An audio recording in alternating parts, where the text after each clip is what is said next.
22 KG গাঁজা উদ্ধার। ভবানীপুর এলাকায় এক বাড়ি থেকে গাঁজা সহ হাসিনা খাতুন নামে এক মহিলাকে আটক করা হয়েছে। পুলিশ জানিয়েছে এনডিপিএস আইনে মামলা রুজু করে অভিযুক্তকে আদালতে পেশ করা হবে। যাত্রাপুর থানার পুলিশ সোমবার দুপুরে গোপন সূত্রের খবরের ভিত্তিতে ভবানীপুর গ্রাম পঞ্চায়েত এলাকার বাসিন্দা হাসিনা খাতুনের বাড়িতে তল্লাশি চালায়। তল্লাশিতে বাড়ির পেছন থেকে বস্তাবন্দি অবস্থায় প্রায় 22 কেজি শুকনো গাঁজা উদ্ধার করা হয়। উদ্ধারকৃত গাঁজা সহ হাসিনা খাতুনকে আটক করে থানায় নিয়ে যায় পুলিশ। তার বিরুদ্ধে এনডিপিএস আইনে মামলা রুজু করা হয়েছে। যাত্রাপুর থানার ওসি স্মৃতিকণ্ঠ বর্ধন জানান, অভিযুক্তকে রিমান্ডের আবেদন জানিয়ে আদালতে পেশ করা হবে। প্রাথমিক জিজ্ঞাসাবাদে হাসিনা খাতুন জানিয়েছেন উদ্ধার হওয়া গাঁজার মালিক তিনি। উল্লেখ্য, তার স্বামী কর্মসূত্রে বিদেশে থাকেন। ওসি আরও জানান, খবর পাওয়ার পর তিনি নিজে এবং থানার অন্যান্য পুলিশকর্মী ও মহিলা কনস্টেবলদের নিয়ে দ্রুত ঘটনাস্থলে পৌঁছে বাড়ির বিভিন্ন জায়গায় তল্লাশি চালান।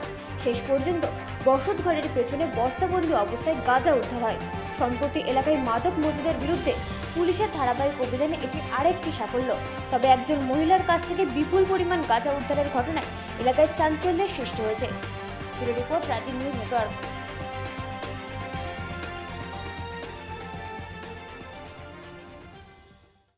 আমরা দুপুর 1 ঘটিকায় একটা গোপন খবরের ভিত্তিতে ভবানীপুর হাসিনা খাতুন ওয়াইফ অফ আব্দুল মুমিন তার বাড়িতে আমরা সার্চ করি এবং সার্চ করার সময় আমরা তার বাড়ি থেকে প্রায় 22 কেজি গাঁজা আমরা উদ্ধার করতে সক্ষম হয়েছি। শুকনো গাঁজা এবং শুকনা গাঁজা, এবং ওই গাঁজার যার বাড়ি থেকে পাওয়া গেছে হাসিনা খাতুন মালিক হাসিনা খাতুনকে আমরা এই কেসে মানে এনডিপিএস কেসে আমরা তাকে অ্যারেস্ট করি এবং তার বিরুদ্ধে একটা এনডিপিএস মামলা রুজু করি।